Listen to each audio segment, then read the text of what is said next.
Break out the 3D dolphin posters and crank up the Pink Floyd, baby, because things are about to get trippy, and it's important to set the tone. This episode, Grace is taking you down the K-hole of psychedelic research. She's exploring the benefits of ketamine and psilocybin treatment, how hallucinogens work to create new thought patterns in the brain, what the future of psychedelic therapy might hold for people with treatment-resistant disorders, how much kids love ketamine, and more. Plus, Kristin suffers from little sister syndrome and embarks on a new chicken adventure. Grace has a phrogger in the attic and possibly ghosts, and we both share embarrassing ADHD moments and sneaky pizza secrets among friends. They said that we'd grow out of it. Well, the joke's on them, that's just our brains. We're eccentric, loud, and stubborn, and most of our clothing is covered in stains. It's not a deficit of attention, there's just too much to think about. So if executive dysfunction becomes a little too much, if you forgot why you came in this room, or you're hypersensitive to touch, then put on your seamless socks and come join our little flock. Bitches stimming together, we're weirds of a feather, weirds of a feather. All right. Da-da-da. Da-da-da. Are we ready? Yeah, I'm ready. There's magic in the air. Oh, there's magic in the air. Boop, boop. I don't know the song you're singing. Because tonight there's only one more sleep till Christmas. You Oh, know that?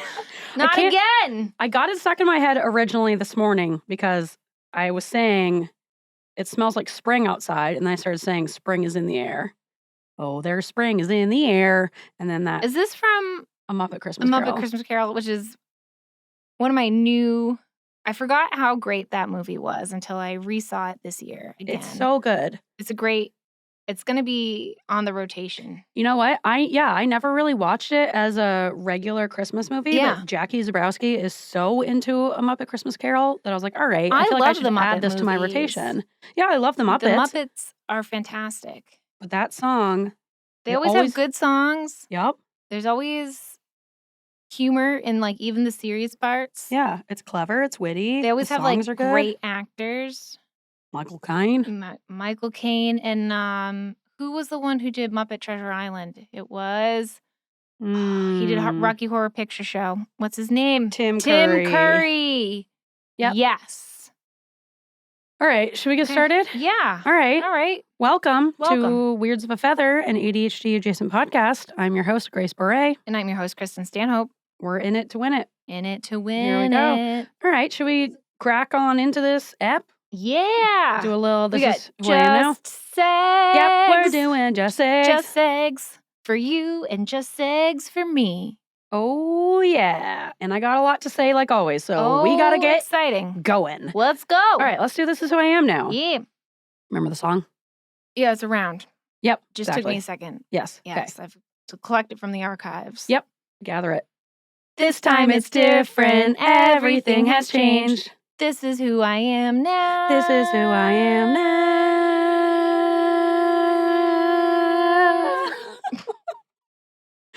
I will never not laugh at that. All right, Kristin. Oh, man. Yeah. You know. Very good. Thank you. I am a chicken lady. Yeah, you are. We have chickens now. They're living in my furnace room because they're too young to go outside, and it's toasty in there. Oh. And I'm getting used to them. How many do you have? I have 4. Well, that's a solid Solid amount. number. We're in my town. We're allowed to have 8, according to Christopher, who looked it up. Chicken laws. Mm-hmm. What's a group of chickens? A Not flock. A flock. A That's flock. boring. Yeah, that is Boo. boring. But no, they're nice. I was kind of afraid of them at first, but now that they've gotten all their adult feathers and they look less gangly, they're nice. They still have, they're pretty young. They're like just over a month old. So Hmm. we got them when they were like 2 days old. They were like little tiny cute little I love a things. little chick. And then they started to get to their like tween era where they like were Awkward losing middle their school. losing their fluff and getting their like adult feathers, and you're like, ooh, we got a bad batch, but Looking rough. yeah. No, they're good. Their names are Princess Bubblegum. Yep. Lorraine, Marceline, and Tree Trunks. I love it. Yeah, I'm excited for them to not be in my furnace room. Yeah. Yeah. When do you put them outside? When it's warmer out. All right. Probably May, when it's not dipping into the 40s at night. Mm. 40s Fahrenheit for Australia plus the rest of the world. You got a coop? We have a coop. It just arrived last week. We have not put it together. We have a plan because there are raccoons and possums and cats in our area to protect them from What's your plan? predators. Hardware cloth, which Oh. is like chicken wire but smaller Oh. and sturdier. Because I think raccoons can bite through some chicken wire if they're determined enough. Raccoons are little I devils. know. I have a feeling we're gonna have some. I'm worried about it. So, Some death but on your hands. apparently Christopher's had chickens his whole life, and so he's got a plan. We got to like dig underneath where the coop is, and we got to put hardware cloth there. And When do they start laying eggs?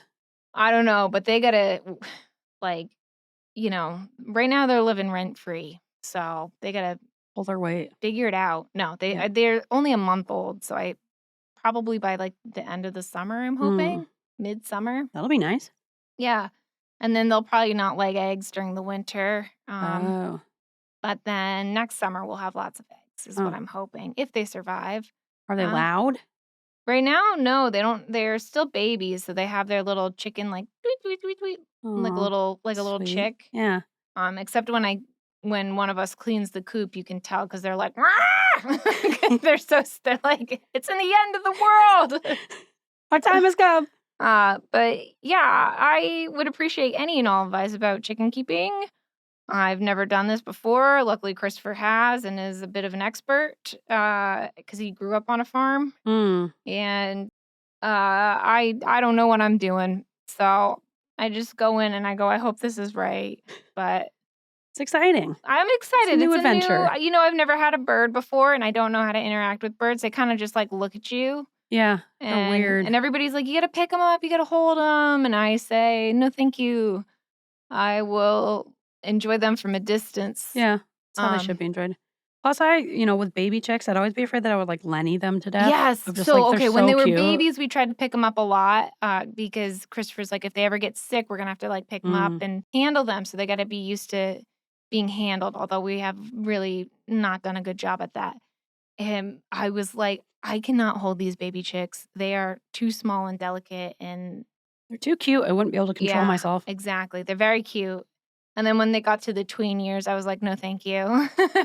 I'm all They set. are looking very like creature-esque. But yeah, no, I'm a little chicken lady now.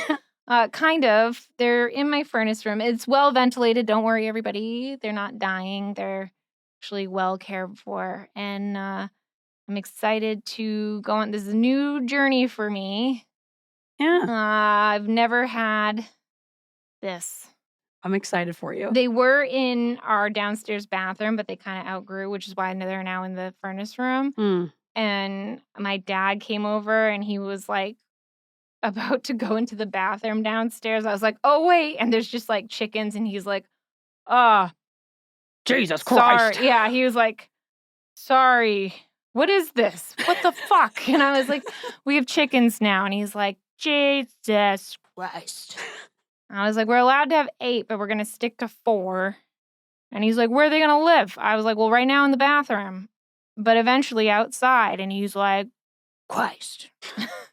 My mom's like, I want eggs. I was like, of course you do. Could you just wait a minute? They're like a day old. Yeah, don't pressure them. They'll lay when they want to lay. Yeah.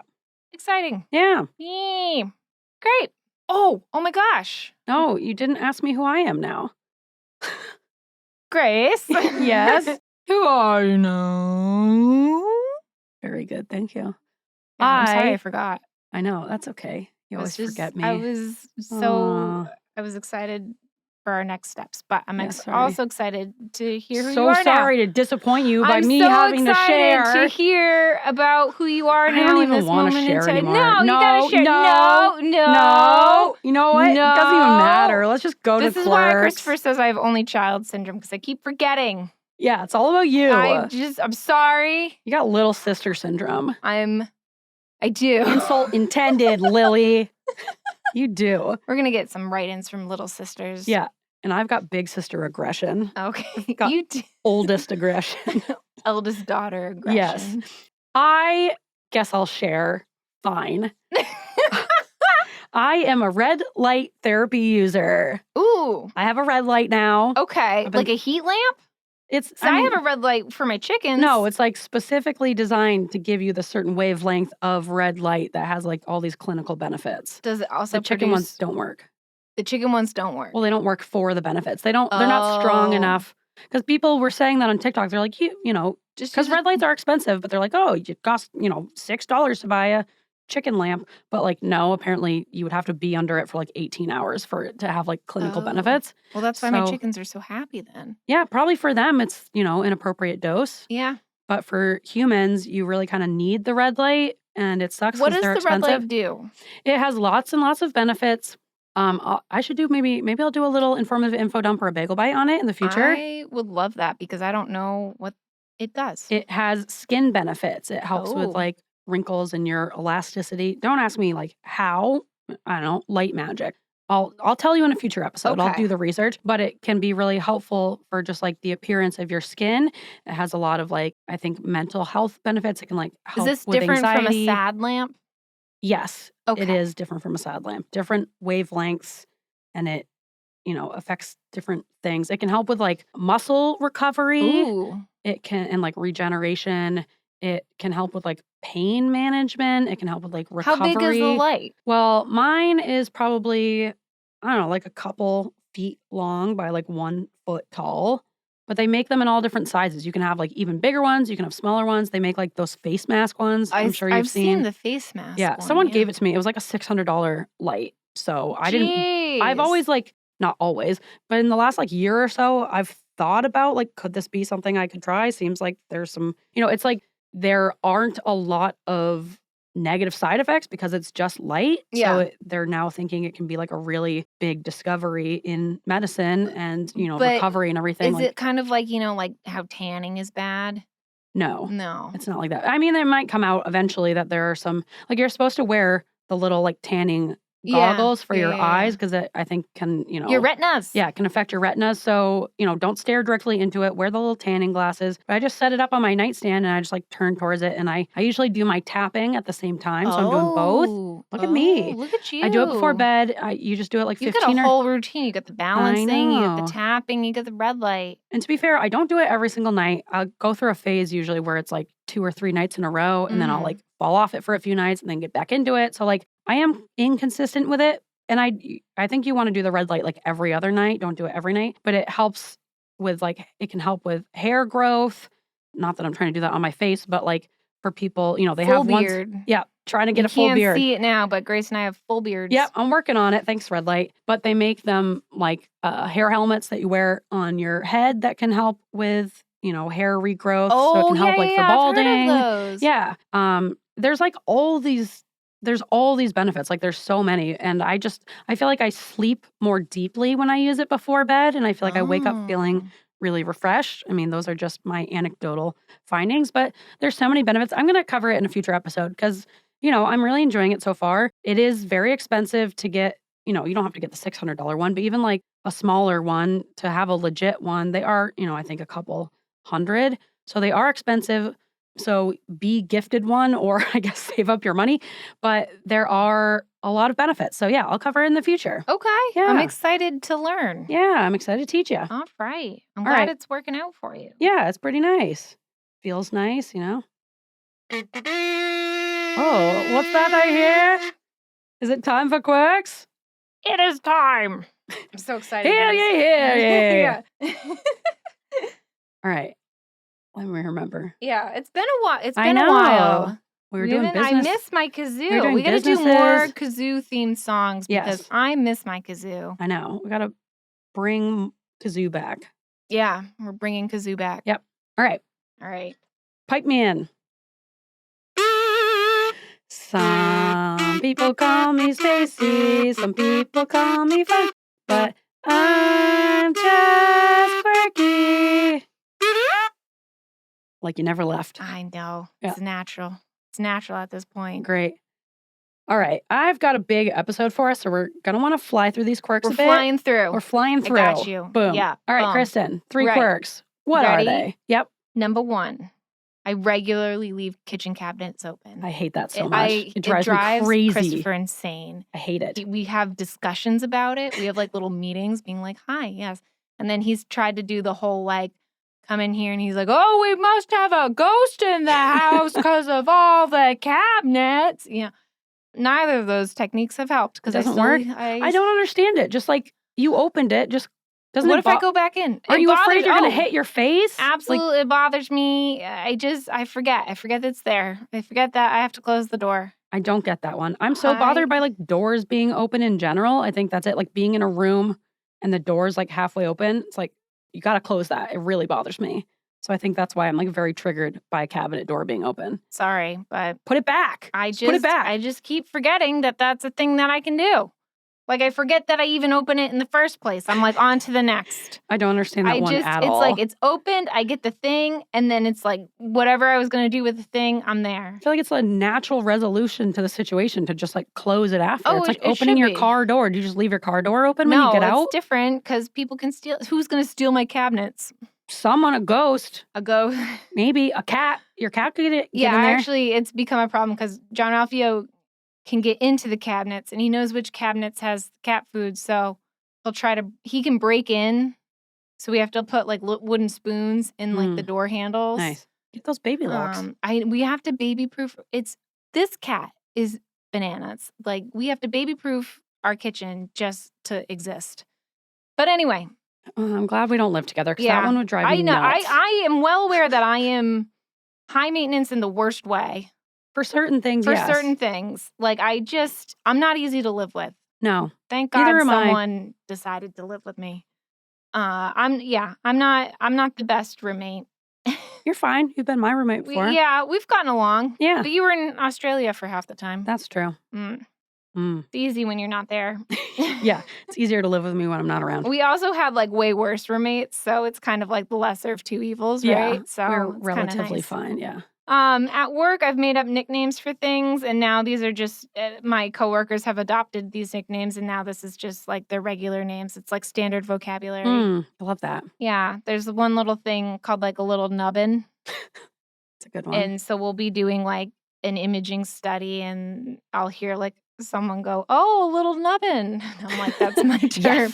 Yes. The students are like, "What's that?" And I'm like, you just don't know. You got to look it up. You don't get it.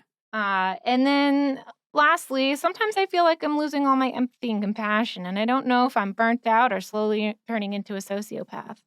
It bothers me. I'm going to say burnout. We don't know, though. You're born a sociopath, so you would always be a sociopath. What if I'm a late bloomer? That's not how it works.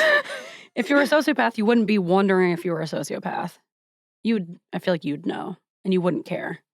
The fact that you're so distraught about it means that you're not a sociopath. I feel like Dexter was concerned about being a sociopath. I feel like he knew he was a sociopath, and he was a little bothered by it. Yeah, but he wasn't like upset about it, Sometimes. Because he didn't have the, I think, emotional bandwidth to like fully grasp what that meant in terms of like his connection with humanity, I guess that's like, sometimes I feel like, my emotional bandwidth is dwindling. I think it's burnout because burnout does affect like your emotional regulation. It affects... To be determined. It could be a sociopath. We just don't know yet. I think you also watch out, people. I think the more you go into burnout, the more like dissociated you are, and you're dissociated from like your own emotions. I also think you have alexithymia, which is a very common thing with autism, where you have trouble like identifying your own emotions. Yes. So I think it's all those things. I don't think you're a sociopath. We should do an episode on that so I can learn something about myself. I have it on my list. I'd like to. It also could be a sociopath. So maybe you could be a sociopath. You're right. You can do alexithymia and I'll do Sociopathy? Sociopathy. I'd rather do sociopathy and you do alexithymia. We could do that too, because I think I would rather do that too. All right, let's do that. Let's make that switch. Tradesies. Because I like sociopath stuff. I know. I have firsthand experience. But yay, I'm so quirky. You're so quirky. Watch out. Grace. Yeah. What are your quirks? All right, quirk number 1. I'm almost positive I overbrush my teeth, and your teeth look so white. I think it's because I'm overbrushing. No, I think you got a good brush game going No, on. because I already have like receding gums, and I think it's just bad for my gums and bad for my enamel. But I literally can't stop doing it. Ian has an electric toothbrush that like buzzes if you press too hard with it. It like freaks out. You gotta use it. I've used it before. I have a different head. I'll change it out, but I don't. It bothers me because it won't let me go hard enough, so I can't use it. I know that's what I should be doing. It doesn't give me a soft bristle brush. No. Yes. I don't like it. It doesn't leave me feeling clean enough. Is my problem. I'm saying I really like a good scrub. You need a soft bristle brush. You're gonna brush your gums away. I know. I am, but I can't stop. Your teeth look great. Amy from Brooklyn Nine-Nine has the same problem. She's an overbrusher. Yeah, I think because I'm just like scrubbing them way too hard, but I literally like can't stop I feel myself. like I don't brush well. I need to go to the dentist. I do need to go to the dentist. That was the other thing my doctor said. She's like, do you go to the dentist? I'm like, no. Do you know how long it takes to get into the dentist? Almost as long as it takes to get in here. Did you mock her like that? No. Oh, I said, no. I said, no, it's been a while. And she's like, what about the eye doctor? And I was like, ooh. And then she asked me where I worked, and I was like, in medicine. She's like, oh, so you know these things. I go, I know them. Oh, so you know better. Yeah. Yeah. I know them. Yep. Yeah. All right, quirk number 2. A few weeks ago, I was setting up some guest interviews for Tracy. And right before that, I was researching ordering salmon online. And luckily I caught it, but I almost sent a recording link to a guest that was actually just a link to a webpage for ordering 10 pounds of boneless salmon. So it would have been like right before her interview, getting ready to, kind of do this. It's kind of a big deal. This is a big bargain, but maybe they like a bargain. Yeah, maybe wow. they Great could be deal like, on salmon. wow. Even better. I'm going to blow off the interview and just order the salmon. Yeah. Just where else am I going to get salmon? So, luckily I double checked it, but I just pasted the link. I almost sent out this email. I was so close to it. And I was oh my God. Knowing me, I should check it just in case. And luckily I did. I was supposed to pull up a page for a Zencaster recording where they would go meet Tracy on there and do their big interview. And instead it was just a page to order 10 pounds of boneless salmon. Would have been like, is this a joke? And you're like, no, I just have ADHD. The wrong link. That's the whole point of the show. That's the great thing about working for an ADHD podcast is if you make a mistake, it's like, hey, I have ADHD. You knew the deal. All right. And quirk number 3, I'm super paranoid that there is someone living in our attic, and I keep watching to see if the little smudges have changed. There's it's one of those pull down. I've never even been up there. It's a little pull down ladder. I'm pretty sure it's just filled with insulation, but there's some little smudges around the edge of where you would pull it down. And every time I go through the hallway, I'm checking the smudges to make sure they're in the same places and new ones haven't You know what come you should about. do? You gotta get a little piece of tape, put tape there. You're right. Because if they go back up there, they can't replace the tape. You're right. So just tape it. I also never leave the house. Well, I'm leaving the house more now, but still, I rarely leave the house You left for the extended house yesterday. periods of time. Yeah, but Ian was here, so I just don't know how they would be surviving up there and going They up could and come down. down at night. They could, but Lucy would hear them. Drug her. So it would have to be a time where Maybe she's made friends with Lucy where Lucy knows. Maybe. She's like, oh, this is the time where the woman from the You're attic not comes helping. down. What's that Do called? the tape. Is that called frogging? When someone lives in your house without your knowledge? It's I called don't frogging. know. I didn't know people could do that. Yeah, there's But- that whole story of the woman who kept her boyfriend in the attic for 20 years. What? Yeah, while her husband lived. Yeah, you didn't hear that story? Oh my God, it's That such a good sucks one. for the boyfriend. Yeah, she literally kept him in the attic. while her- Locked in the attic? Or was she this wouldn't, he would calm down when they weren't home, but she and her husband lived in the house, and she would go up there to visit the boyfriend. And he just he was a bit of a introvert anyways, so he literally just lived in the attic. I'm going to cover that story too, yeah. because that's such a fun one. What? Yeah, frogging, it's a really... I guess if you're a really big it's a thing. introvert, that's kind of best case scenario. Yeah, he would just read up there and just kind of, she would bring him meals and shit, and he would sneak down during the day when they were gone. That's wild. I can't believe you've never heard that story. I've never heard this story. I'm so paranoid about it happening to me, even Tape though it. it's not really possible. Use the tape. It's a confirmation. All right. Because they can't put the tape back up. You're right. All right. You hear that up there? I'm using the tape. They know. I'm coming for you. I was going to knock on the wall, but I think that will trigger Lucy. Yeah, please don't. So that's called self-control. Good job. And I'm in critical thinking skills. Yeah. Way to control the impulsivity. Yeah. But I don't think there's someone in your attic. Maybe it's just ghosts. It could just be ghosts. You know, if it's ghosts, then it's the tape's not going to work. I do think we have ghosts here. Do That's you? why I originally didn't want to move back into this house. Because I remember when we lived here when I was in like middle school, where I woke up in the middle of the night and my doorknob was rattling. Ooh. And it wasn't Lily, but it was rattling. And I opened it and there was no one there. And it scared the shit out of me. That's and terrifying. I still think about it to this day. I don't think we have ghosts at our house. I think they're friendly if I do have them. Mm. Yeah. All right, let's get into informative info dumps. Oh, God, we got to do our freaking song. Oh, shoot. What's our friggin' song? This is our info. These are our dumps. I need a beat. No, I don't. That's Give the me whole- a beat. But don't, because I don't need one. Are you ready to be, you're my backup, my hype man? I'm ready. Okay. I'm ready to hype you up. This is our info. These are our dumps. Dumps. Put on your headphones, sit on your rumps. Learning facts we really don't need. It's a hyperfocus as you can see. I'll never not feel embarrassed by that. But here we are doing Here it. we are. Exposure therapy. Yeah. Yeah.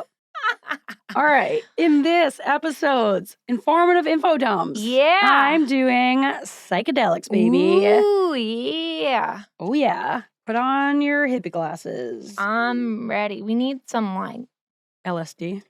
I was going to say some like funky music, but yeah, we Oh. could do that too. Yeah, we could do LSD. Yeah. Ooh, should we do an LSD episode? We're on LSD, talking about LSD. Sounds fun. That sounds, I'll probably cry. Yeah. Probably end up bad.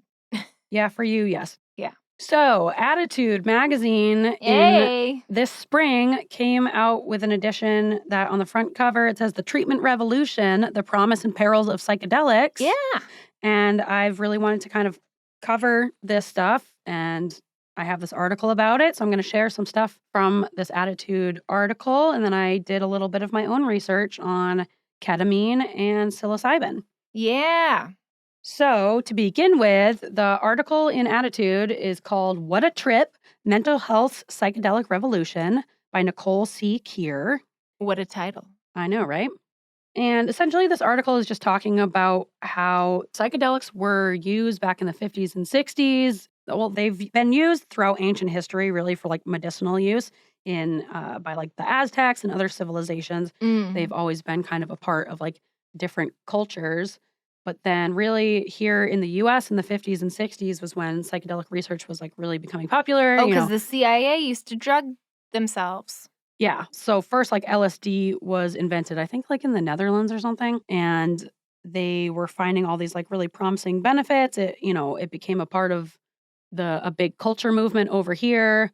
Military industrial complex was like not happy about it because it led to more and more people being against Vietnam and like against this concept of war, because it kind of like increases your ability to like consider different realities and kind of consider these. It just like makes you feel more love in your heart, really, to simplify it. And so the government didn't like that because it was making more and more people realize like, why are we going to war? Like, why And are if we there's doing all one these thing the things? U.S. is for, it's definitely war. Yeah.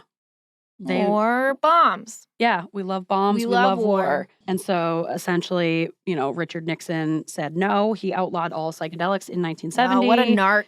I know, right? He sucks. I'll have to do an episode on Nixon and Reagan, and we can just like rant the whole time Yeah. because they were like the downfall of America. I mean, America always sucked. We kind of sucked from the beginning. Yeah, the downfall was really us coming and like genociding the indigenous people that lived here. Yeah. But they made things even worse. And so then the drugs became associated with criminality, and it kind of just destroyed all of this really amazing research that had been coming out about, the benefits of LSD, I think MDMA, psilocybin, And now we're finally like starting to do this research again. Like in 2020, Johns Hopkins opened a psychedelics research center. And since Whoa. then, most of the country's elite universities have followed suit. So they're finally like starting to do clinical trials again about the therapeutic benefits of psychedelics for mental health disorders. There have been a lot of benefits. And, when we're talking about these illegal substances, you really have to consider not to go all, it's not even a conspiracy. It's just like correct. You really, laws don't equal morality. And you really Yes. have to consider what were the driving factors of like why these things were outlawed. I mean, making mushrooms illegal is crazy to me. They're just something that grows from the ground. Right. Same with weed. I think that's crazy. The crazy thing about weed is that there are people in jail currently as we speak. Yep. For like minimal amounts of weed.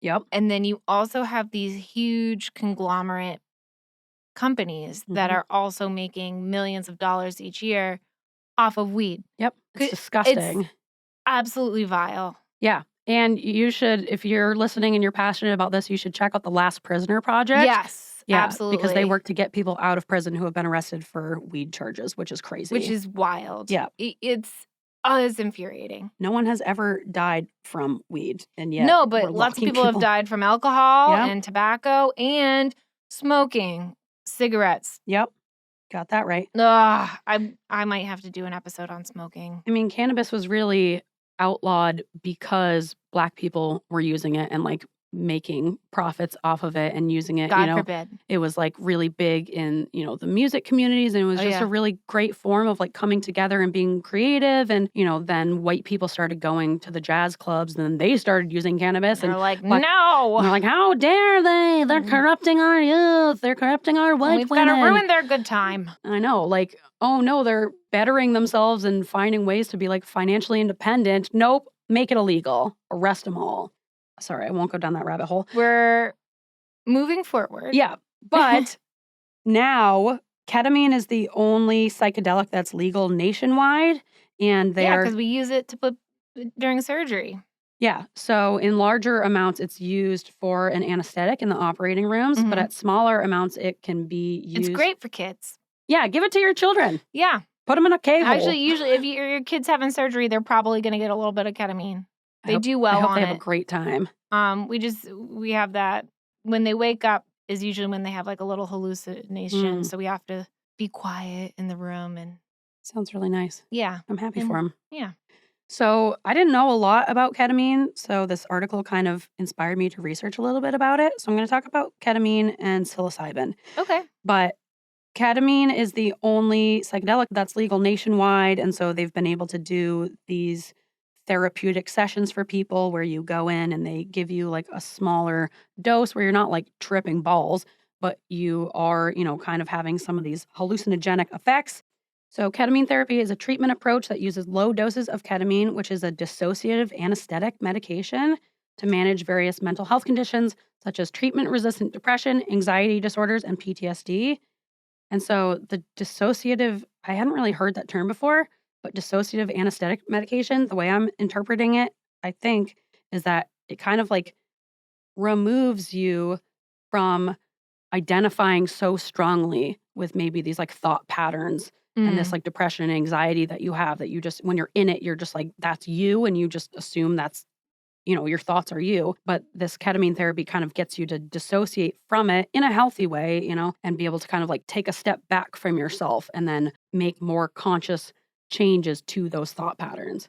It's usually done for patients with depression, anxiety, PTSD, end-of-life distress. So like if you are terminal, chronic pain, drug and alcohol addiction, and other conditions, you may be eligible for psychedelic-assisted therapy with ketamine.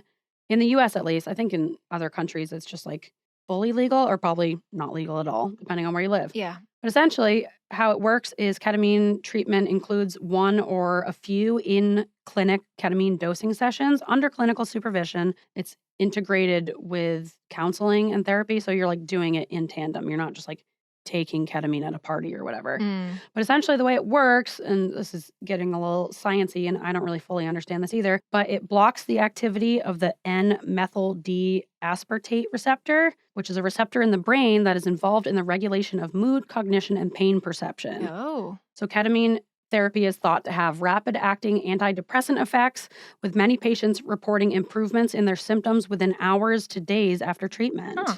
Yeah. And using a psychedelic-assisted therapy model with ketamine produces a short-lived but intense subjective experience, the mystical or peak experience, which triggers or elicits an afterglow accompanied by a subsequent positive change in affect, insight, motivation, cognition, and behavior. What? So unlike depression or anxiety medication where you have to take it every single day, with most of these psychedelic assisted therapies, you're doing like a few doses and then you have these benefits for like a year plus afterwards. What? Yeah, it's crazy. That's wild. Yeah. And it helps with people who have just like really treatment resistant depression. Yeah. And yeah. Would it work with regular, like, run-of-the-mill depression? I bet it would. I bet it would. Wouldn't that be great instead of taking, like, a Lexapro every day? Even though I know you're on Lexapro. Oh, I mean, yeah, I'd rather just like do this. No, I'm happy for you for... There's no shame in the medication game. Oh, I don't feel shame at all, but I would prefer to, be able to do something like this. And it seems like it has just like incredible benefits. Like, there was another story, I'm trying to find it. I think it was in this article about a woman who had been on antidepressants for 16 years. Jesus. Her psychiatrist recommended ketamine infusions in 2021 when she was acutely suicidal. She said, "It was the best drug that I have ever used for depression. By the 4th infusion, I felt relief." Jesus. Yeah. This is huge. Yeah, it's really, really big. And this other woman, Elizabeth Wolfson, PhD, is a California psychotherapist. She says she has integrated ketamine into her therapy with monumental results. She said it augments and deepens the work that people do in psychotherapy and accelerates the process in a way that I see as transformative. That's wild. Yeah. Because you imagine, like, putting 4 years of therapy into one session. That's right? Crazy. Yeah, that like really is what it is. This article called What is Ketamine Therapy by the Pacific Neuroscience Institute, and all these links are in the resources in the show notes, but it says the potential for mystical experiences to produce rapid, profound, and sustained changes in insight, mood, behavior, and consciousness was recognized and first used by indigenous cultures in shamanic and other healing rituals. Psychedelic-assisted therapies for treating behavioral health disorders was studied extensively and safely in approximately 40,000 patients in North America in the 1950s and 60s. So they really were, like, imagine if we had just continued on with all of this research. It really is, like, so upsetting that this was all just like halted paused for like 40 years. Because enough kids didn't want to go to war. And they were like, what if we just, like, loved each other instead? What if we like didn't kill each other? Yeah. And so they were pissed about that. How dare you? And this isn't to say, like, all these studies where they've done ketamine and stuff, it's been a certain amount for a dose. Yep. It's been with a guided, trained professional. Yes. And you're doing therapy at the same time. So this isn't you and I saying, like, go do a big trip over the weekend from the shrooms your buddy gave you. No. This is like a peer-reviewed study where you have professionals with proper dosing guiding these people through therapy. So it's different than, the trip you took in college or, something to do over the weekend. Yes.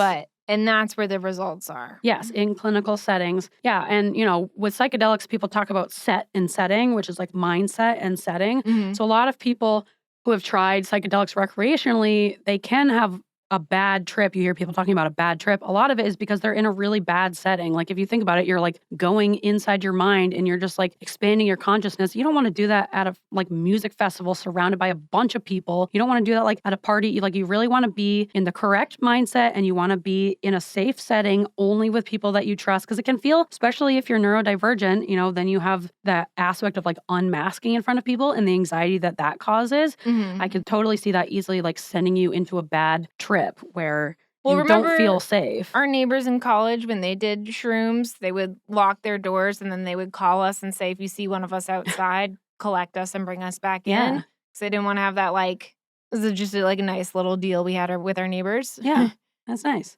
Because they didn't want to have like a bad trip, but they were like little escape artists. Yeah.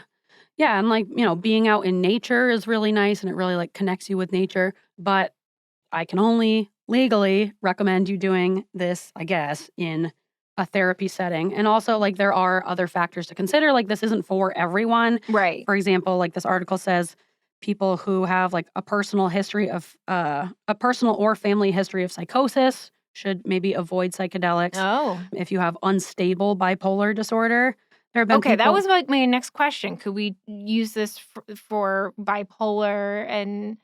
Okay, so no. Well, it no. sounds like if you are medicated with bipolar and you have it like really well controlled, and obviously, once again, you're doing it in a clinical setting with a therapist who's been working with you, I think it can be used for bipolar. But if it says it emphasizes unstable bipolar disorder, I see. Then you really like it could cause you to kind of like have psychosis essentially. Yeah. So if you're schizophrenic, also, I would say maybe avoid it. If you have high blood pressure, heart disease, or thyroid disease, they're kind of like be cautious about this. Right. And Like there's a reason why these are done with like professionals around you. Yes, exactly. Yeah. So it's not just like a blanket statement, this will fix everyone and this is great. But yeah, for things like treatment-resistant depression, or especially that documentary, Fantastic Fungi, talks about that guy taking it for the end-of-life care where you have a terminal illness. Yeah. It's like, why not? Like he said, it really helped him kind of come to terms with death. I feel like it just puts life into perspective and gets you out of this kind of smaller mindset of what you've been socialized to see as like all life is. And it just kind of expands your consciousness of like your understanding, what you take in sensory wise, your connection to nature, your connection to others, your connection to yourself. Like it really does has these like incredible benefits. OCD is a really big one that it can help with. Really? Which makes sense. So essentially in Fantastic Fungi, the way they describe it of how psilocybin works is that you create these thought patterns throughout your life that are like tracks in the snow. And the more you go over these tracks, the deeper they get. And then that's kind of like where your mind goes, what your thoughts do is just on these set paths. And taking psilocybin is like a fresh snowfall where it gives you the chance to create these new thought patterns instead of falling into these carved out ones. That's a lovely analogy. Right? And so it totally makes sense that OCD would really benefit from that. Right. Because it's these thought patterns that you're then strengthening by obsessing over again. them. Yeah. This guy, Bob, who's an ADDitude reader in Arizona, he took part in a clinical trial involving psilocybin for OCD. He said, I have not had OCD symptoms since I finished the trial over a year ago. Really? Yeah. That's life-changing for him. And that's what it is, where some people take it and they literally do it like once a year or something. That's crazy. I know. He's also been receiving ketamine treatments for depression, anxiety, ADHD, and complex PTSD. He says the treatments have been more effective than cognitive behavioral therapy and prescription antidepressants and without the difficult side effects. Wow. So once again, we're not telling you throw out all your medications and do a bunch of shrooms. Your Lexapro, keep your Adderall. But it's something to look into, especially if you live in another country where it is legal. I think in Oregon and Colorado, you can do the psilocybin treatments legally. Mm-hmm. Oregon, you can find psilocybin on the ground.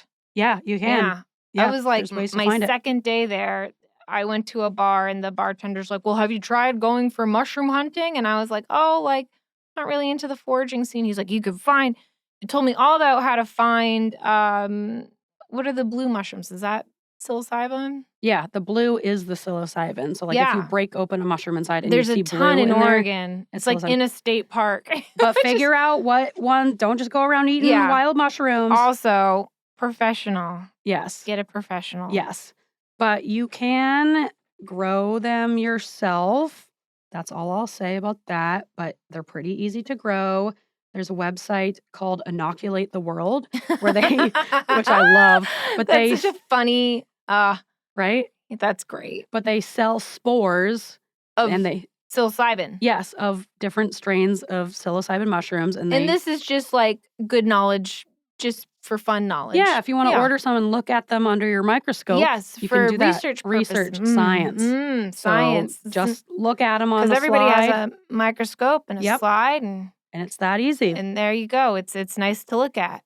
And if you want to do anything else with them, Reddit, I've heard maybe could be a good source. But anyways, yeah, I'll just do a little bit more about psilocybin because I covered ketamine, and psilocybin can have like similar. I don't know why ketamine, probably because ketamine is already used anesthetically. Yeah. So it's like just easier for them to make that probably transition to doing it clinically. Easier to get because it's already, you can dose it easier, because you already have the, it's already in like liquid form. So Yeah, that's true.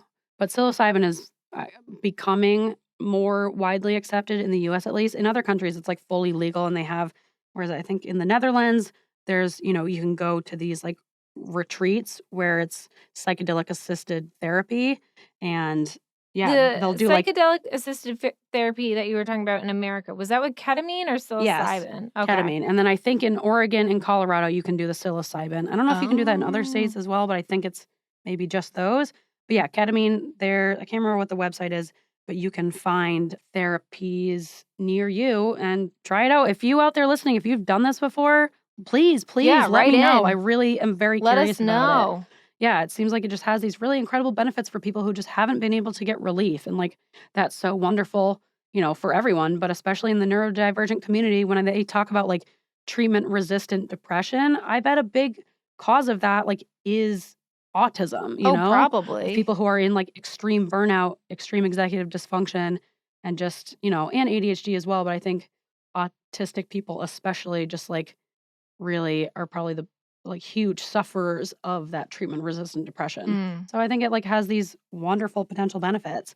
So there's another article called The Potential Benefits of Psilocybin for Mental Health by Antonio DeRose. And some research published in the Journal of Psychopharmacology found that psilocybin-assisted therapy reduces anxiety and depression and increases quality of life, meaning, and optimism. And they have decreases in death anxiety. So especially if you're one of those people who's like really anxious about death, dying, people around you dying, like it can be really beneficial for that.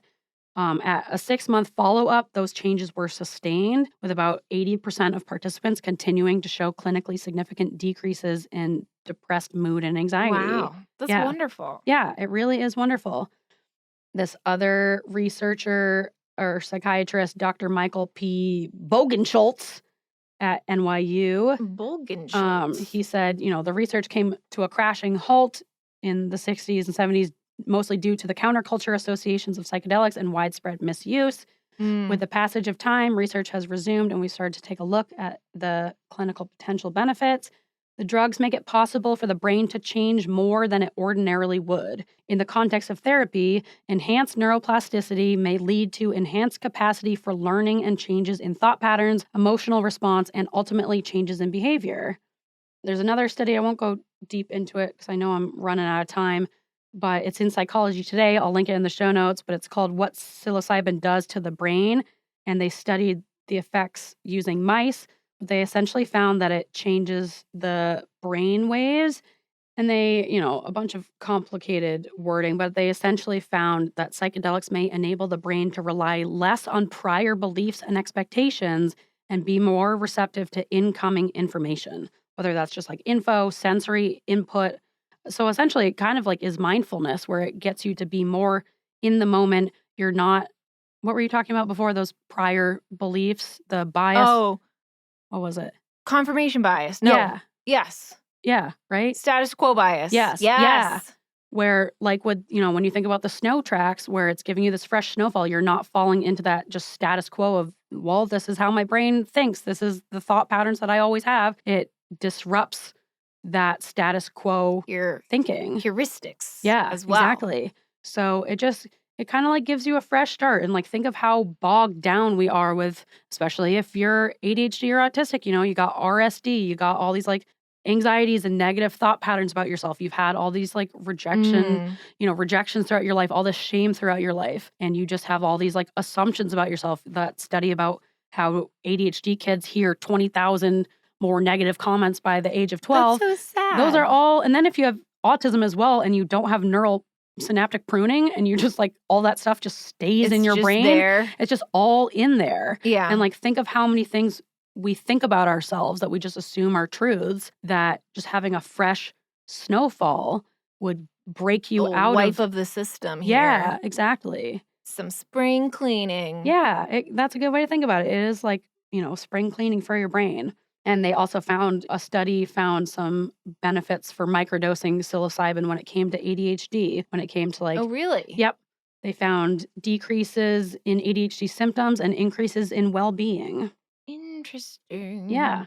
And so, I want an increase in my well-being. well, start microdosing psilocybin. Apparently. So a microdose of psilocybin, it's 10 to 20% of a full recreational dose. A normal dose for psilocybin is 2.5 grams. So a microdose is like 0.2 to 0.5 grams. So it's a very, very small amount. You're not feeling like hallucinogenic effects. You're just getting this kind of like uplifted feeling of like positivity. And really it's like optimism. Like I feel like it just gives you a feeling of optimism. You feel more connected with yourself. You feel more connected like with nature and what you're doing. And it just kind of gets you more Theoretically, right? Yeah. This is all theory. This is all Yes, theoretic. based on what I've read. Yeah. Okay. Yeah. Just making sure. I look at my spores under a microscope. Oh, yeah. Like a good girl. Yeah, but like Kristin said, I'm not telling you to just go out and like try a bunch of ketamine. Yeah. There's something called Save that special K for later. Yes, there's something called the K hole that you fall into where it's like you take too much ketamine and then you're kind of like stuck in this mental hole, and I don't know. I can see it going bad. That sounds awful. Quickly. Yeah. So, if you are going to try it, I recommend doing it in a therapeutic setting, but if you are going to try, a microdose of psilocybin, do it very, very small. You're going to use dried mushrooms and then you can grind them down into a powder to get the most accurate weight measurement. So they say. Yeah. This is all research. Yeah. Okay. This isn't my personal experience. But yeah, I think it's incredible. I'm excited to see more and more research that's coming out about this. It'll be interesting to do, in a couple of years, do a follow-up to this episode and see if there's any new research that comes out and any more data, or if this can be used for any sort of other disorders. Yeah. I wonder if it would, they said a little bit on chronic pain, but I see a lot of chronic pain patients, so I wonder if it would be good for chronic pain. Well, yeah, I guess it makes sense if it's an anesthetic, ketamine, that it would be beneficial for chronic pain. Be interesting. But it's crazy that like the benefits last for a way while after it's out of your system. Yeah. It's incredible. And I think when you do psychedelic therapy, you like often, and they even, for some places, they do MDMA, like ecstasy, for smaller doses. And where are they getting the ecstasy? I don't know. Florida? Yeah, probably. They're just in the clubs. Yeah. They just go to clubs. The therapist, solicit. Yeah, but I think they like have you lay down on the couch and like put an eye mask on and they're like talking you through it. So it's like very, they like do a sensory deprivation thing. Yeah, it seems really cool. I'm going to look more into it. This has made me feel inspired. Yeah, I feel like there's so many potential benefits. It's really great for like PTSD, which has so many, potential benefits for like veterans and, anyone who has PTSD, but it can be really beneficial for veterans. And I could see definitely a big roadblock within the pharmaceutical world. I was just about to mention, like, how is this going to, the creators of Lexapro are like, what the shit? Yeah, and I think that's part of the problem is that, this has so many natural benefits that they couldn't push as many pills on us. Curative instead of something you take every day. That's curative measures don't make money. Yep. That's a big issue. Yeah. So it makes sense that like they're legal in other countries and not legal here for the most part. Something to think about. So yeah, I don't know. Look into it. Let me know if you have any experience with it. You can send us your experiences and we can... Yeah, write us in. Yeah. @weirdsafeather@gmail.com. We can share them anonymously. We can just keep them to ourselves. We can share them out loud if you've done like a legit clinical therapy or in another country. If you're doing it in the Netherlands, I don't give a shit. I'll talk about you doing shrooms, Yeah. Yeah. We'd love to hear from you. Yeah. If it worked, if it didn't work. Please. Any tips? Yeah. I think it's so cool. Like they're just... And watch Fantastic Fungi on Netflix. Oh, it's so good. Yeah. I've watched it like 4 times. Yeah. Too bad I don't remember anything. I usually have like a glass of wine with it, so I usually fall asleep by the end. Yeah. But it's really wonderful. There's like it's so colorful. Yeah. I love mushrooms. The colors. Just all mushrooms are so cool. I love colors. You do love colors. You love a color. I saw something, I didn't look enough into it, but I saw something about how it could potentially this type of treatment could maybe not be great for people who are colorblind. Oh, Because of the really? implications of like the hallucinations that you're experiencing. I don't know if it's like too Oh, overwhelming sensory-wise for you. really? Yeah, I need to look more into Well, it. Tell Christopher did Christopher. say so. Christopher's colorblind. He's red-green colorblind, and I Mm, did get him those color glasses. And he yeah. said when you first see like brilliant, like the thing he was the most shocked by, where in Maine we have quite a big fall with the leaf colors, Mm, and he said it was really overwhelming. And at some point, he had to take off his glasses because it was mm. so overwhelming to see red That all the makes sense. time. Your brain's So not I'm used to wondering it. if, and that's it. I guess that would be another question. Do the hallucinations make you see colors you don't normally see? Like Whoa. if you're colorblind? Yeah. And now that we have colorblind glasses, Because I have heard through reading people's research that if you are someone who can't visualize in your brain, that when you're on mushrooms, you can. oh, And then you can really? see pictures. So I've heard that Okay. you can visualize and like see things in your Interesting. brain I'd and love on the to read ceiling. that study. Yeah, I'll send you that Oh, send me the study. link. Yeah, Yeah.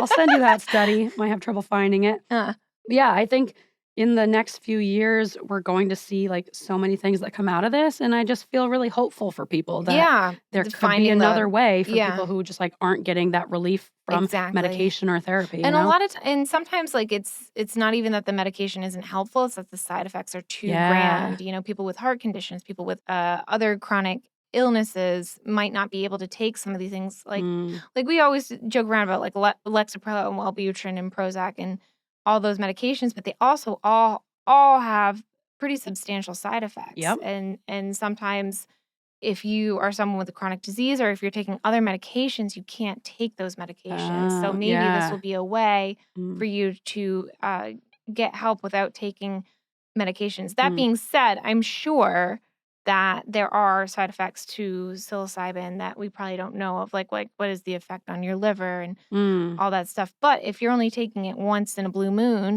that might be nice. Yeah, you're doing like 4 treatments a year or Right, something. rather than taking a medication every single day that can have effects on, Mm, you know, whether or not you gain weight or your QT interval for all my nurses out there. We got to watch that QT.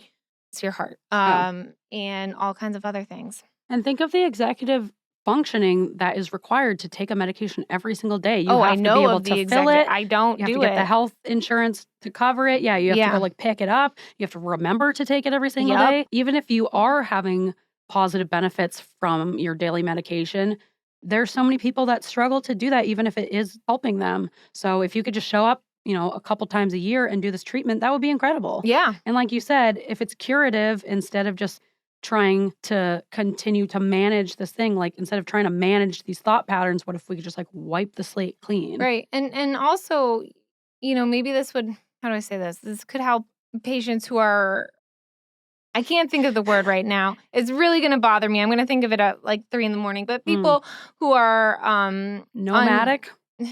yeah, I guess, but like People who in move one around? form or the other. But Yeah. people who don't have like a brick and mortar situation going on all the time. Mm. So people who are unhoused or people who are migrants who need therapy, but maybe they, if you're a migrant, you're going from, sometimes state to state. So wouldn't it be great if you could get therapy like one time a year or something? You go Yeah. this one single time. Or if you're someone who's unhoused and you don't have like the same living conditions you Mm. do every single day, it's something different rather than you relying on taking a pill every day or, showing up to the pharmacy once a month, just Yep. doing this one time or 2 times every once in a while Yeah.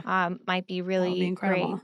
I'm going Yeah. to think of the word. It's Okay. killing I'll me. try to think of it too. Yeah. I mean, a big problem is that it's like super expensive right now in Ah, the US well, because then it's, forget what I said about.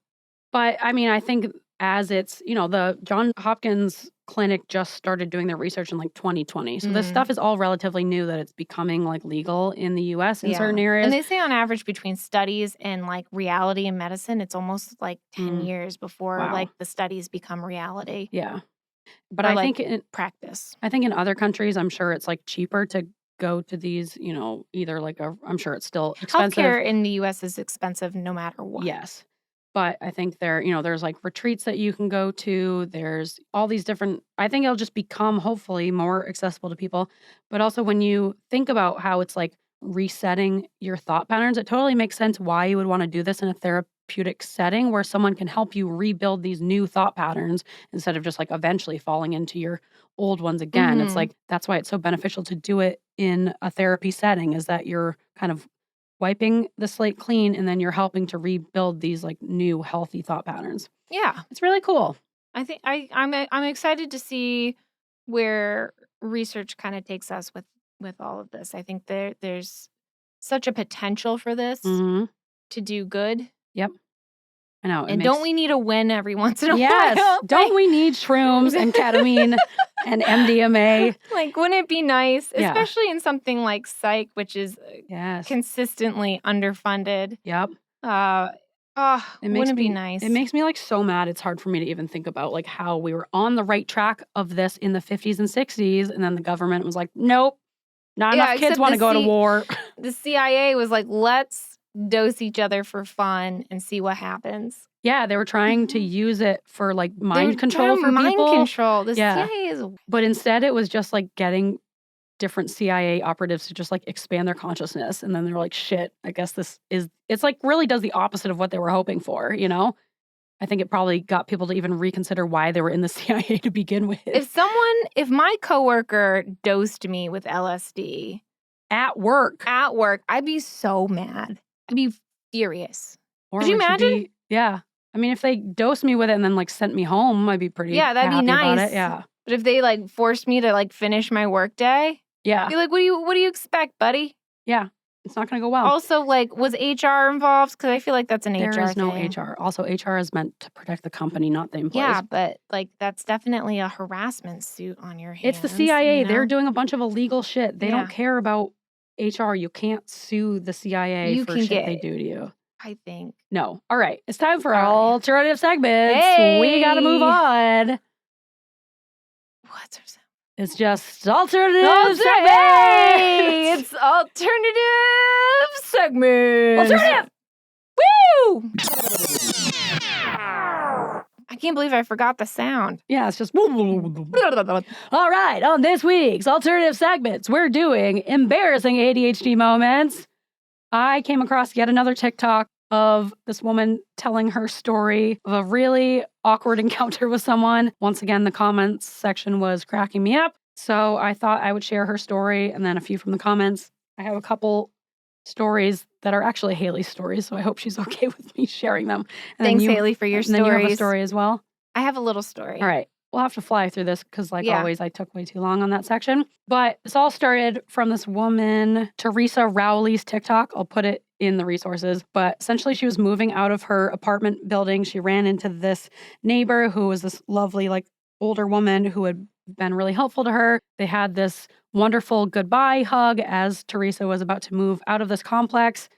She went to let go of the hug, but the woman was not letting go of the hug, and she was moving her face closer to Teresa's, and the woman was European, so Teresa didn't know if a kiss was what she was hoping for, and so she kissed this woman on the lips. On the lips! And turns out the woman just had her dog leash tangled up and was trying to, like, get it into the other hand so her dog could run free.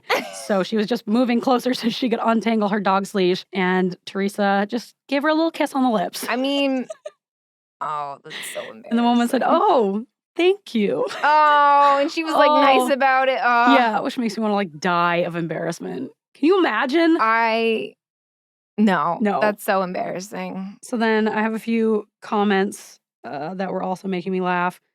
I've already shared my story of yelling and waving to Nora, but it wasn't her, so I just kept running and ran all the way home. Someone in the comments said, I gave a cab driver a high five when he was waving to someone behind me. Someone said, my waiter was reaching for my menu and I reached out and shook his hand. Oh, no! At least she said he burst out laughing. This one, made me upset. My sister-in-law works in a bar. A man went to fist bump her. She got confused, panicked, and kissed his hand like a gentleman in the 1800s. I think that one's the worst one, other than kiss on the lips. Because you Kissing have this to man's finish your shift. You can't you're even stuck leave. there. Yeah, you're stuck at the bar. Just kiss the top of his hand. Oh, that one's upsetting. One time, I thought I saw my good friend at the store waiting in line, and I picked her up off the ground. It was not my friend. We were both surprised. The governor of Montana went to shake my hand 5 years ago, and I hugged him. We then had to take a picture together as a group. I've thought about it every day since then. This one says, once I met a semi-famous person that I absolutely adored. He stuck his hand out for a handshake, and I just grabbed his thumb and shook it. Oh, no. A friend went to fist bump me, but because he's so tall, his hand was higher up. I thought we were playing karaoke, so I leaned in to sing. No. Oh, man. That one is upsetting. My stomach hurts from hearing that. Right? It's really upsetting. That is so upsetting. And last one from the comments. I was in a class for my job. On break, everyone stood up to exit the room. There was a man in the back who spread his arms wide open as I approached him. Instinctively, I thought he wanted a hug, so I went in for the hug. I hugged the man. Turns out he was just pointing everyone towards the door. A total stranger. Oh, that hurts. I know. This hurts. I think the kissing the man's hand like a gentleman in the 1800s. Really, you can't leave. You're at the bar. I'm going to be thinking about that one for a long time. No. Oh, and singing into the hand like it's a microphone for karaoke. Sometimes you can like brush that off as you're like, I'm so quirky. Yeah. Aren't I so weird and silly? I'm deeply embarrassed. Yep. One of my favorites was our first day of high school freshman year. Mo and I were walking up the stairs. We were so nervous. It's so embarrassing to be a freshman. And she tripped up the stairs and pretended to tie her shoe. I'll never forget that, Mo. I still think about it.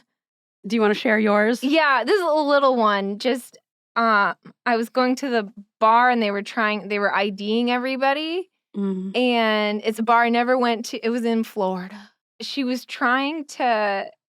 I was trying to, because usually the bars here, they put like a little X on your hand. Mm. And so I kept trying to like put my hand out for her, like a little fist.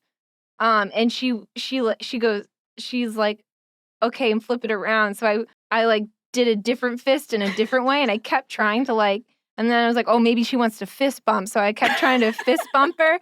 And she took my hand and she goes, no, and just put a bracelet on. She just wanted my wrist to put a bracelet on. I was like, I thought you were going to mark my hand. And she just goes, no. That's so embarrassing. Having to like physically stop you from doing that. I just kept moving my friggin' hand. She's probably like, listen to me. Stop. I need your wrist, not your fist. Oh, that's classic Wrists, Kristin. not fists. Wrist, not I fist. don't know if that's great. All right, my two favorite top tier stories. Yeah. Sorry, Haley. They're both Haley stories. I was going to wait to have her on the podcast to tell these. She has so many pizza secrets. She has more stories. I don't know if we would get to these, so I'm going to tell them. One I was not there for. The other one I definitely was. So I guess the one I wasn't there for, Gab was there, our friend Gab, and she relayed this story. But they were in Quality Shop, which is like a little shop. A little convenience store. Yeah. And Gab was like up at the front register paying for something. And she heard Haley do this from a distance. Haley, for some reason, picked up this bag of popcorn kernels and she turned to who she thought was Gab and she goes, birdseed! And it's just a random man standing there. She's like, why? It's not birdseed. It's not birdseed. Why are you saying that? That one makes me upset to think about. It's just so Haley. And another one, Haley and I were in Payless with our other friend Vanessa. Oh, bringing me back. Do they still have Payless? I don't think so. I think they were the ones who invented the phrase BOGO, buy one, get one. Oh, yeah. That was Payless. That was Payless. Shout out to Payless. I miss that store. But we're in Payless. Vanessa and I were in one aisle together, and we hear Haley from the next aisle over go, Vanessa! And we're like, who's she talking to? And we went into the other aisle. Apparently she had found this like really ugly shoe. She was like bent down, and she thought Vanessa was next to her. So she picked up this really ugly shoe and just shouts, Vanessa! In this woman's face. And it was just some random woman who was very startled. What? No! I haven't heard that one. Oh, yeah. Never forget it. We were in high school. Oh, that poor woman. I know. She's going to go home being like, the weirdest thing happened today. This woman The shouted at youths me. are shouting at me. Showed me an ugly shoe and shouted someone's name in my face. All right, and I think that is the end of alternative segments. Wow. Yeah. Alternative segments. All right. Clip, clop, clop, What's that? clop, clip, A noise in the distance? Clip, clop, clip, clop, clop, clop, clop, It's a jumping horse. It can't find a rhythm at all. It can't find a good pace. It's trying its best. It's clipping, it's clopping. It's coming down the tracks. It's approaching, fast approaching. It's really loud now because it's almost here because it's a horse train coming to the pizza shop. And that means it's time for Pizza Secrets. Time for Pizza Secrets. Smooth like butter. What a transition. We got there. It was an effort, but yeah, I'm glad we made it. Yep, the show's almost over, but Yeah. not quite because it's time for Pizza Secrets. Pizza Secrets. Let's do that song. All Tell me your right. secrets. Pizza Secrets. Tell me your secrets. Pizza Secrets. Oh, yeah. Pizza Secrets. I can't go that high right now. My voice will crack. Yeah, you really hit puberty hard. I did. These allergies. The last 3 episodes, you've had a little cracky voice. I know. It's my allergies. I also didn't have my asthma meds for a week, so I think that was part of it, too. Oh, yeah. Because I couldn't get them from the pharmacy. All right, Ugh. Kristen. I got a short and sweet please one. Tell us your pizza secret. Okay. Mine's called At Least I'm a Good Pre-Washer. Okay. And this happened maybe a month ago, and I was putting away the dishes. And as I was putting away the dishes from the dishwasher, I was like, oh, I'll pack up some of the food that we cooked as well. So I'm putting food away, I'm putting dishes away. Pretty proud of myself. Halfway through, I realize the dishes I'm putting away are actually dirty. We never turned on the dishwasher. I knew you were going to say that. But a lot of the food was packed away into Tuppies, little Tupperwares. And I was like, I don't want to take them out. You've already done the work. They were already in there. Yeah. I've already done the work. Yeah. The silverware, the plates that were dirty, I took out. I put them back in the dishwasher. But the food that's in the Tuppies stayed in the Tuppies. Leave it in the And Tuppies. all I can say is at least I'm a good pre-washer, and I pre-wash the dishes before I put them into the dishwasher. You were such a good pre-washer that you didn't realize Didn't they were dirty. realize until I looked and I saw that the little door was closed. And then I flicked it open and the soap's still there. Hate that. And then I was like, oh no. I have also done that quite a few different times. And I was like, Christopher will never know. And he never did until today. Sorry. Yep. Well, at least it wasn't crusted with food. Yeah. Right? Well, yeah. I didn't even realize that they were unwashed. That's fine. They're basically washed. It's good enough. Yeah. Just a little pizza secret among friends. Right. And now everyone else. And no one will want to come over to my house, but maybe that's for the Sometimes best. your dishes are washed. It's a choice you make. Yep. You know that coming here, that maybe they're washed, maybe they're not. Yeah. So. All right. That was a good one. Grace. All right. What's your pizza secret? Mine is called Yes TV Month. Okay. This is one that my mom does not know about. Oh, no. This is a sneaky little one. I remembered it yesterday. I was like, oh, that's a good pizza secret. So growing up, I lived across the way, not even across the way, next door to my childhood best friend, Jake. We lived in apartments next to each other. What's up, Jake? You're not listening. Oh, Elena's brother. You guys know Elena. She was on the podcast a long time ago. A while ago. Yeah. So Elena and Lily were always friends. They were like Sister Lily. Yes, Sister Lily. They were like one when Jake and Elena moved next door to us, and Jake and I were like 3 or 4, and we were like best little buds from day one. We had matching little bowl cuts. Yeah. Yes, you did. Yep. Little twins. Yep, we were. We would like bicker like crazy, but we were the best of friends. And my mom, from as early as I can remember, first of all, we never got to watch TV to begin with. We only had 12 channels. We would only get to watch PBS when we were little kids. And we would watch maybe a half an hour. And look at you now. You've doubled down. I'm obsessed with TV now. Yeah. It's almost like restriction doesn't work. Same with candy. Anytime Lily and I are around candy, we're shoving stuff in our pockets. Same. Yeah. I'm a hoarder when it comes to Not candy. for TV, but I think we had a lot of screen time as children. Yes. You were given so much screen time. Yeah. I think my mom just needed a break. I don't blame her. Yeah. And it just goes to show that, I think it's more about nature instead of nurture because you were given a ton of screen time. I was given no screen time. Yeah. And we both love screen We time. both love screen time. Like, if anything, I probably watch more TV than you do. I think you watch more TV. I do a lot of TikTok, but Yes. I think you watch more TV than I do. I think you get sucked into it more. I make Mhm. more conscious effort to watch TV. Yeah. You're like, once you get sucked in, it's hard for you to step back. Yeah. But I either have a way, problem. we both love screen time. Yeah. So if you're worried about your kids and screen time, no matter how you raise them, I think they're still going to like screens. Yeah, we also got like a lot of outdoor time. Like I Yeah. remember being outdoors all the time. Yeah, you were. We had a good mix. Yeah, we had a good mix. But my mom was very strict about screens. She was. And even when we did get TV, we were literally only watching like a half an hour of Wishbone or Arthur. So we already didn't get much screen time. What's the story? Wishbone, did you read it in a book? Okay. So my mom made up this thing, which I only learned years later that she made it up, where she said that April was no TV month. I'm pretty sure it was either like a week or even maybe a day where they would do it at school. They would like send home a flyer or whatever. It was probably like a It day. was probably one day. And she told me and Lily that it was no TV month. All of April, you wouldn't get TV. What did you do? It was bullshit. Well, what I did, so Jake and I lived in next door apartments. My bedroom was across the way from his bedroom. He had a TV in his room because he was a lucky little boy who got all the fun things. And Lily and I were like monsters. We acted like orphans when we would go over to the Turnbull's house because it was like they had so much junk food. They had access to junk food. They had screens. They had all the TV channels. They had all the cool toys. Like we would just go nuts at their house. We were like feral. It was really You're bad. like TV and candy. My mom was like not happy about it that the Turnbulls gave us like it really expanded our worldview of what was possible. Video games, Yeah. It's like good to have a neighbor Nickelodeon. like that. Yeah, I think I would be like so You much were like lamer. that with us too, because you came over and like ate all our stale food. Yeah, I loved it. Yeah. Chocolate. And But during Doritos and all those things. Yup. Yeah. I was never allowed to have that stuff, processed foods. Yeah.